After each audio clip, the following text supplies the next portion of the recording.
క్రీస్తునందు ప్రియమైన వారలారా, మరొకసారి ప్రేమతో మిమ్మలను ఈ వాక్య ప్రత్యక్షత కార్యక్రమానికి ఆహ్వానిస్తున్నాం. మరి పోయిన వారంలో మనం ప్రారంభించినటువంటి బేతనేలోని కుటుంబం యొక్క విషయాలను ఇప్పుడు రెండవ భాగంగా కొనసాగిస్తున్నాం. ఈ రెండవ భాగములో మరియ గురించి చెప్పబడినటువంటి మాట, మరియ ఉత్తమమైన దానిని ఏర్పాటు చేసుకొనెను, అది ఆమె యొద్ద నుండి తీసివేయబడదు అని ప్రభు చెప్పిన మాట. ప్రియులారా గమనించండి, మరియ చిన్నది వయసులో, ఎందుకంటే కుటుంబంలో ముగ్గురులో మరి చిన్నది, అక్క చెల్లెలు అన్నాడు కాబట్టి చెల్లెలు, లాజరు కంటే చెల్లెలు అయినప్పటికీ తను ఆత్మీయంగా ముగ్గురు కంటే అధికముగా ఎదిగినట్టుగా మనం చూస్తాం. ప్రభు తన ఇంటికి వచ్చిన తర్వాత మార్త యొక్క స్థానం ఏంటి గమనించాలా. నేను చెప్పాను కదా, 3 లేఖన భాగాలలో ఈ కుటుంబాన్ని గురించిన వివరాలు మనం చదువుతాం. లూకా సువార్తలో, లూకా సువార్త 10వ అధ్యాయము 38 నుండి 42 వరకు, యోహాను సువార్త 11వ అధ్యాయము 1 నుండి చివరి వరకు, యోహాను సువార్త 12వ అధ్యాయము 1 నుండి 8 వరకు. ఈ 3 లేఖన భాగాలలో కూడా మరియ ప్రభు పాదముల యొద్దే ఉంది. అనగా ఆమె ఎన్నుకున్నది మరి తన స్థానము ప్రభు పాదముల యొద్ద, అంతే. మరి యేసు ప్రభు మరి దాని విషయంలో ఎంత చక్కగా చెప్తున్నాడంటే 42లో, మరియ ఉత్తమమైన దాన్ని ఏర్పాటు చేసుకున్నాను. ఉత్తమమైనది, బెటర్, ద బెస్ట్ థింగ్ ఏర్పాటు చేసుకుంది. ఏందది? ప్రభు పాదముల యొద్ద కూర్చొని ఆయన బోధ వినుట. ప్రియులారా, అదే సమయంలో మార్తతో ప్రభు హెచ్చరిక ఏమిచ్చాడంటే 41లో, మార్తా మార్తా. బైబిల్లో కొన్ని సందర్భాల్లో ఇలాగ 2గా అనగా పేర్లు మరలా చెప్పి, మార్తా మార్తా, అబ్రహామా అబ్రహామా, మోసే మోసే,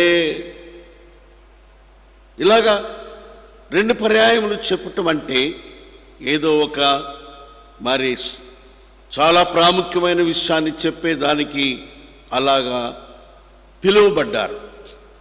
ఇక్కడ మార్తను ప్రభు 2 సార్లు పిలిచాడు. మార్తా మార్తా, ఏంటది? నీవు అనేకమైన పనులను గురించి విచారపడుచున్నావు, తొందరపడుచున్నావు, కానీ అవసరమైనది ఒక్కటే. అనేకమైన పనులు.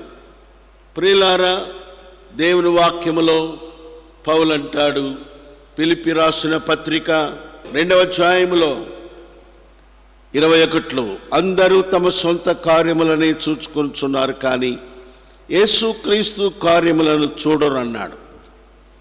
కనుక ఈ మాటను ఆ మాటను కలిపి మనం ధ్యానిస్తే మరి పనులు, కార్యములు, మనకు సొంత పనులు ఉంటాయి. సంసారములో, ఇంటిలో పనులు ఉంటాయి. ఉద్యోగములో, వృత్తిలో, వ్యాపారములో పనులు ఉంటాయి. అవి అవసరమే. అయితే మరి వాటితో కూడా దేవుని పనులుంటాయనే వివేచన, గ్రహింపు ఎంతమందికి ఉంది? పౌలు అన్నాడు, మరి అనేకులు అందరూ తమ సొంత కార్యాలు, ఇంకేం బట్ట వాళ్ళకి అది తెలియదు. ఏది? క్రీస్తు యేసు కార్యాలు ఉన్నాయి. ప్రతి క్రైస్తవుడు తన జీవితంలో ఇది ఎరగాల. అనగా మన పనులు మనం చేసుకుంటూ క్రీస్తు యేసు కార్యములను మన భాగాన్ని మనం తీసుకోవాలి. కొంతమంది మరి చాలా సమర్పణ కలిగిన వారు కూడా ఉన్నారు. వారి ఉద్యోగాలు, వృత్తి, వ్యాపారాలు విడిచిపెట్టి ప్రభు సేవకు వచ్చిన వాళ్ళు ఉన్నారు. వారి సమర్పణ చాలా గొప్పది. అలాగా రాని వాళ్ళు మరి ఉద్యోగాలు చేసుకుంటూ, వ్యాపారాలు, వృత్తులు చేసుకుంటూ దేవుని పనులు కూడా చేయాలా, దేవుని కార్యాలు చూడాలా. దేవుని యొక్క సేవలో పనుల్లో 2 రకాలు చూస్తాం. ఒకటి, ప్రభువు పేతురు, యోహానును పిలిచినట్టుగా మరి వారి పిలిచినప్పుడు వారి వలలు, వారి తండ్రిని, వారి యొక్క సమస్తమును విడిచిపెట్టి వచ్చేశారు. మరలా వారు వృత్తి కొరకై చేపలు పట్టి దానికి వెళ్ళినా ప్రభు అనుమతించలేదు. యోహాను సువార్త 21లో ప్రభు వెళ్ళి వాళ్ళని తీసుకొచ్చేసాడు. Don't do that. మిమ్మల్ని గురించి నేను ఆలోచిస్తా. నీ ఆహారము, నీ వస్త్రము, నేను పిలిచిందే నా పని చేయటానికి. అయితే పౌలు అంటాడు, తెస్సలోనిక పత్రికలో రాస్తానంటాడు, నేను రాత్రింబవళ్ళు కష్టపడి నా జీవనము కొరకు నేను పనిచేసుకుంటూ సువార్త ప్రకటించున్నానంటాడు. అంటే జీవనము కొరకు పని చేసుకుంటూ సువార్త చేయటం. ఇది మరి ఉద్యోగాలు చేసి వ్యాపారాలు, వృత్తులు చేసుకునే క్రైస్తవుల కొరకైన మరి హెచ్చరిక. కనుక దేవుని పనులు, దేవుని కార్యాలు నీ ద్వారా, నీవు సంఘము ద్వారా ప్రభు చేత వాడబడటము చాలా అవసరం. అది మరి ప్రియులారా, మార్తను గురించి ప్రభు అన్నాడు, విస్తారమైన పనులు ఏం చేసినాయి? ప్రభు పాదముల నుంచి దూరపరిచినాయి. విస్తారమైన పాదములు బట్టి. అసలు ప్రభు బోధకుడు, ఆయన వచ్చిందే బోధించటానికి. మరి ఆయన మార్త చేసే భోజనాల కొరకై ఆయన మరి ఆశ కలిగిన వాడు కాదు. లూకా సువార్త 2వ అధ్యాయము 49వ వచనములో 12 ఏళ్ల వయసు అప్పుడు ప్రభు అన్నాడు, నేను నా తండ్రి పని మీద ఉండవల్లని మీరు ఎరుగరా అన్నాడు. ఏంటది? ఆయన దేవాలయంలో వారితో మాట్లాడుతున్నాడు, బోధిస్తున్నాడు. ఈనాడు మరి మార్త విస్తారమైన పనులు బట్టి దూరమైనట్టుగా మనం చూస్తున్నాం. ప్రభు అన్నాడు, మరి నీవు చెప్పినట్టుగా మార్తను నా పాదముల మీద కూర్చొని బోధ వినుచుండగా నీవు కోరినట్టుగా నేను ఆమెకు చెప్పి నీ యొద్దకు పంపను, నీకు సహాయం చేయమని నేను చెప్పను. ప్రియులారా, ఎందుకంటే మరియా ఉత్తమమైన దాన్ని ఏర్పాటు చేసుకుంది కనుక దేవుడు మరి ఉత్తమమైన దాన్ని ఏర్పాటు చేసుకున్న వారిని ఆయన అందులో నుంచి దూరం చేయడు. ఒకవేళ నీవు దేవుని యొక్క పనిలో, ప్రభు ఇచ్చిన సేవలో నీవు ఉన్నావనుకో, మరి దాని నుండి ఎవరూ నిన్ను తొలగించలేరు. ప్రభువు కూడా నీకు దూరం చేయలేరు. నీ పరిచర్యను ఎవ్వరు తీసుకోలేరు, తీసివేయలేరు. అయితే ఒకటి నిజము, ఏది? నీవే, ఆ వ్యక్తే ఆ పని చేసుకుంటాడు. ప్రభు చేయడు కూడా. నీవే కొంతకాలం అయిన తర్వాత దేవుని పని చేసే నీవు విసిగిపోయి, తొందరపడి, లేక మరి పాపములో చిక్కుకొని ఆ పనికి దూరం అవుతావు. కనుక మరియా తన జీవితంలో ఉత్తమమైంది. ఏంది ఉత్తమమైంది? ఆయన పాదముల యొద్ద కూర్చుంటా. She has chosen the right place, sitting at the feet of the Lord Jesus Christ. ప్రతి విశ్వాసి క్రైస్తవుడు తన జీవితాన్ని, ప్రతి దినాన్ని ప్రభు పాదముల యొద్ద కూర్చొని వాక్య ధ్యానములతో ప్రారంభించాలి. You need to begin every day in your life by praying and reading the word of God. చేస్తున్నావా పని? నీ దినాన్ని వాక్యముతో ప్రార్థనతో ప్రారంభిస్తున్నావా? రెండవ పని పెట్టుకోమాక. అది మొదటి పని, దాని తర్వాతే మరొక పని. కనుక ఎందుకంటే ఆ బోధ అనేది ఆమె నేర్చుకున్నది గనుకనే ఆ తరువాత తను ఎదుర్కొన్నటువంటి పరిస్థితులలో తను నిలవగలిగింది, పాదముల యొద్దే ఉండగలిగింది. ఇది చాలా ముఖ్యమైనది. తర్వాత తను ఎదుర్కొన్నది పరిస్థితులు. ఇంటిలో రోగం వచ్చింది, ఇంటిలో మరణం వచ్చింది, సమాధి వచ్చింది, దుఃఖకరమైన పరిస్థితులు. అట్టి పరిస్థితుల్లో కూడా మార్త ప్రభు పాదముల మీదే పడింది. కారణము తను నేర్చుకున్న బోధ. ఈనాడు మన జీవితాల్లో కూడా అనేక పరిస్థితులు జరగవచ్చు. రోగాలు రావచ్చు, మరణాలు రావచ్చు, దుఃఖకరమైన పరిస్థితులు రావచ్చు, మరి నష్టాలు జరగవచ్చు. అయితే మనం నేర్చుకున్న బోధ ఆ పరిస్థితుల్లో మనలను స్థిరముగా నిలిపేదిగా ఉంచాల. ఆ బోధే మనలను ప్రభువుతో పాదములెద్దే అక్కడే కొనసాగించాలి. ప్రియులారా, మరి మనం చూసిన 3 లేఖన భాగాలలో మరియా ఎక్కడ చూసినా కూడా ప్రభు పాదముల యొద్దే ఉంది. రెండవ భాగం ఎక్కడ తెలుసా?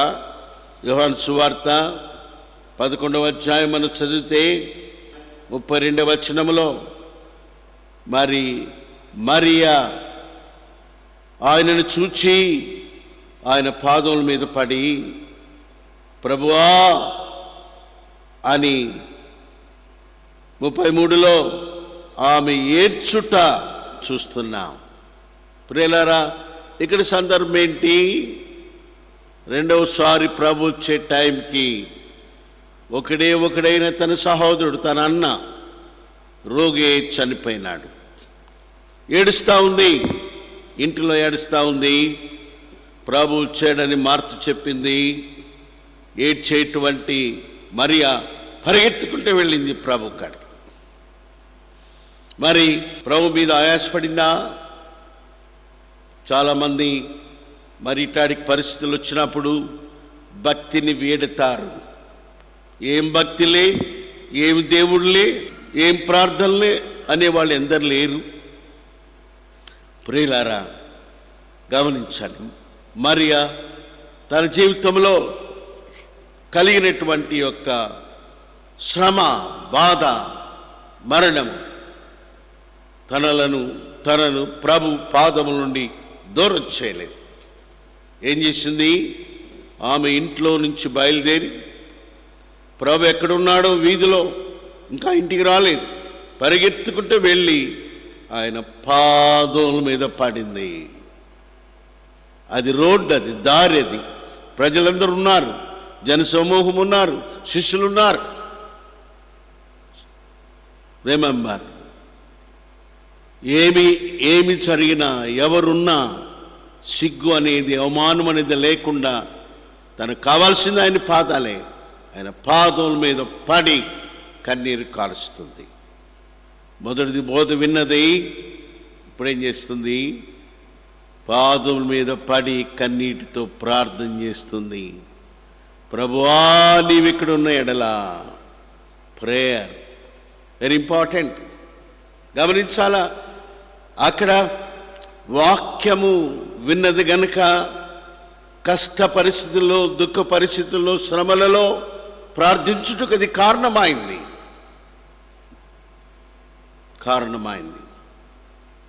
మూడవది మనం చూస్తే యోహాను సువార్త 12వ అధ్యాయములో ఆమె యేసు ప్రభు పాదముల యొద్ద ఉంది.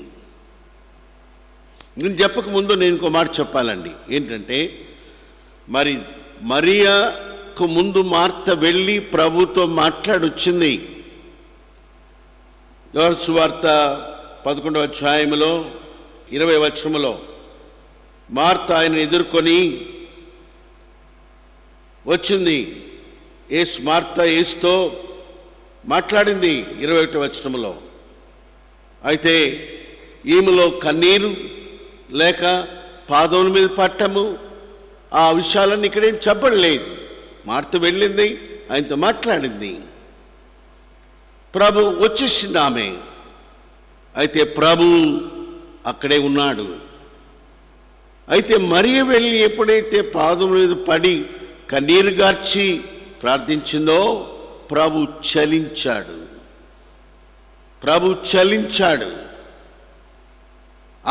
వెంటనే ప్రభు ఏమన్నాడు చూడండి. వెంటనే ప్రభు అన్నాడు, ఆమె ఏడ్చుట యేసు చూచి మరి కలవరపడి ఆత్మలో మూలుగుచు అతన్ని ఎక్కడ ఉంచితిరి అడిగాడు. అనగా ప్రభు యొక్క హృదయంలో కలిగినటువంటి ఆ చలనము. ఆయన గొప్ప దేవుడు, ఆయన చేయబోయేది ఆయనకి తెలుసు. అయినా ఎందుకు ఆయన మరి ఆత్మలో అలాగా మరి కలవరపడినట్టుగా మరి చెప్పబడింది. That is the prayer with tears at the feet of Jesus has made his heart moved. ప్రభు హృదయము మరి కదిలించబడింది. అందుకని ప్రభు అన్నాడు, ఇక నో మోర్ డిలే, ఆలస్యం లేదు, లెట్స్ గో, వెళ్దాం అని ప్రభు అన్నాడు. అతన్ని ఎక్కడ ఉంచున్నారు ప్రియులారా?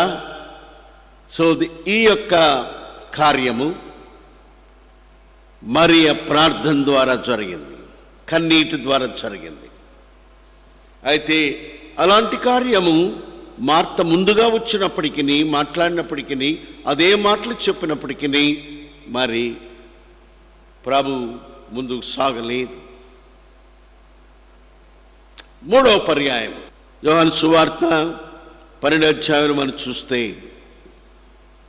3వ పర్యాయము ప్రభు వారింట్లోకి వచ్చాడు. 12వ అధ్యాయంలో యేసు బేతనీకి వచ్చాడు. 1వ వచనంలో మరి ఏం చెప్పబడింది అక్కడ?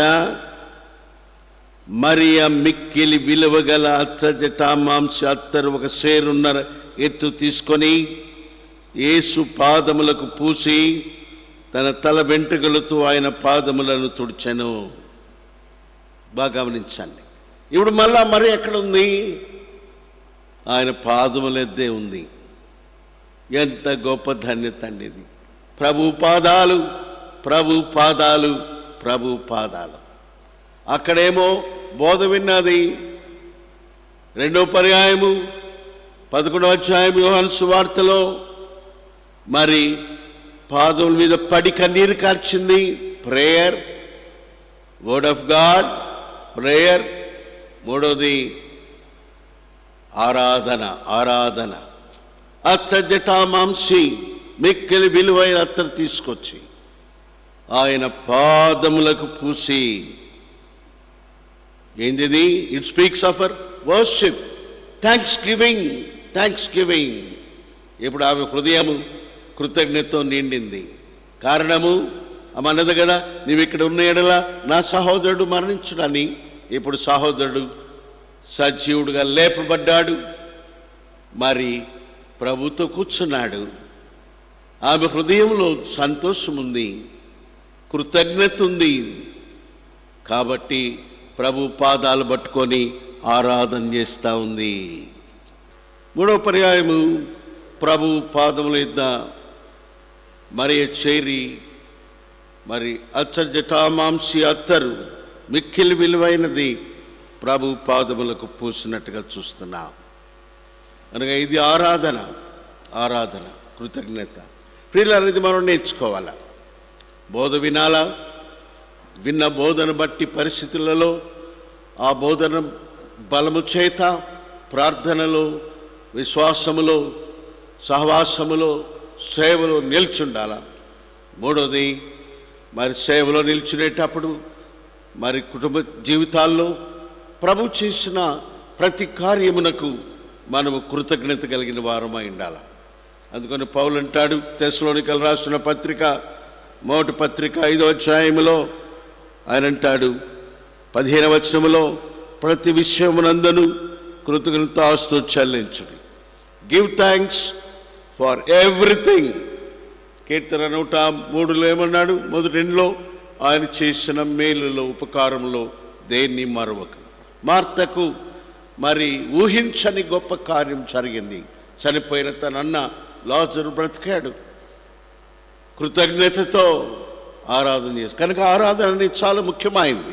ప్రియులారా, ఇక్కడ నేను 2 విషయాలు చెప్తున్నాను. ఒకటి కృతజ్ఞత, రెండవది ఆరాధన. కృతజ్ఞత అంటే ప్రభు చేసిన ప్రతి మేలుకు మరి కృతజ్ఞులమై ఆ సంతోషాన్ని మనం పంచుకోవటం.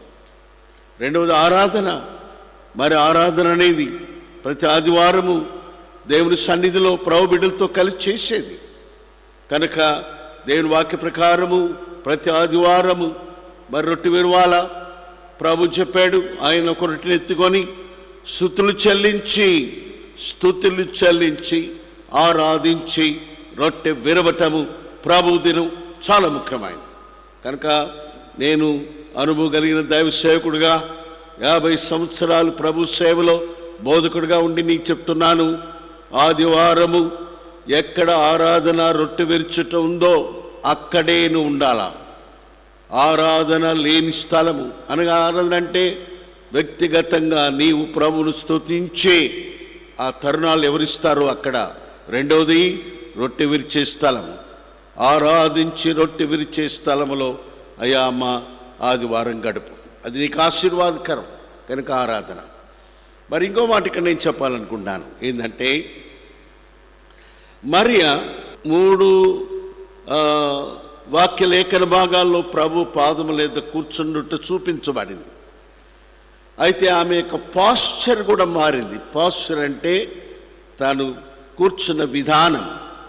అక్కడేమో కూర్చుండి పాదములెద్ద ఆయన బోధ వినుచుండెను.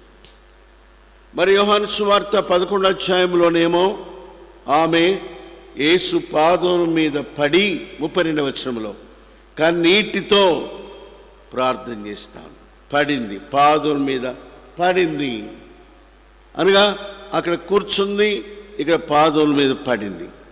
అంటే కొంతకాలం అయిన తర్వాత బాగా గమనించాల, తన యొక్క తగ్గింపు, తన విధేయత, ప్రభువును గణపరిచేటువంటి విధానము ఎంత మారిపోతుందో చూడండి. రాను రాను భక్తి పెరుగుతుంది, రాను రాను తగ్గింపు, రాను రాను ప్రభువును గణపరిచే విధానము. కనుక ప్రియులారా, నేను చెప్తాను, ఇక్కడ ప్రార్థన అన్నప్పుడు మోకాళ్ళ మీదకి వచ్చేది నేర్చుకో. ఆయన పాదుల మీద పడి చాలామంది మోకరించారు. నువ్వు వృద్ధుడు అయితే నీ మోకాళ్ళు వంగకపోతే మరి నీవు కుర్చీ మీద కూర్చొని ప్రార్థన చేసుకోవచ్చు. ప్రభువు తెలుసు నీ బలహీనత. నీవు మోకాళ్ళు వంగగలిగితే, నువ్వు యవనస్తుడు అయితే, నడిప్రాయం నీకుంటే, if you are able to kneel down, never sit and pray, kneel down and pray. వాక్యం ఏం చెప్తుంది? ప్రతి మోకాలు ఆయన నామమున వంగునట్లు. దేవా ప్రభు అయ్యలారా నేర్చుకోండి. మనము ప్రార్థన అంటానే అది వ్యక్తిగతమైన, కుటుంబమైన, సంఘ ప్రార్థన అయినా మోకాళ్ళ మీదకి రావటం మరి చాలా దీవెనకరం. మోకరించి ప్రార్థన చేసుకోవటం. కాబట్టి ఈమె పాస్చర్ మారింది. మరి ఇంకోటి ఏంది? మరి యోహాను సువార్త 12వ అధ్యాయంలో చూస్తే ఆమె పాదములకు అత్తరు పూసి మరి తన తల వెంట్రుకలతో ఆయన పాదములు తుడిచెను. ఇక్కడికి గమనించా, పాదములు పట్టమే కాదు, అత్తరు పూయటమే కాదు, తన వెంట్రుకలు తుడవాలంటే బాగా గమనించాల. స్త్రీల వెంట్రుకలు పొడవుంటాయి. ఆ వెంట్రుకలు తుడవాలంటే ఆ వెంట్రుకలు ఏం చేయాలా? ముందుకు తెచ్చుకోవాలా, పాదుల మీద పడాలా. పట్టమే కాదు, తన వెంట్రుకలను ముందుకు తెచ్చుకొని ఆ ఎంట్రుకలతో తుడవాలా. పాస్చర్ ఇంకా మారిపోయింది. ఆడ కూర్చుంది, రెండవ భాగములో పాదముల మీద పడింది, ప్రార్థించింది. ఇక్కడ అత్తరు పూసి తన తల వెంట్రుకలతో, స్త్రీలకు తల వెంట్రుకలు చాలా మరి ఘనమైనవి, మంచివి, చాలా బాగా చూసుకుంటారు వాళ్ళు దాన్ని. కనుక ప్రభు పాదముల యొద్ద తనకు ఏది ఘనమైనయో, ఏది అలంకారమైందో, ఏది వాటిని వాటితో ప్రభు పాదాలు తొడుస్తాము.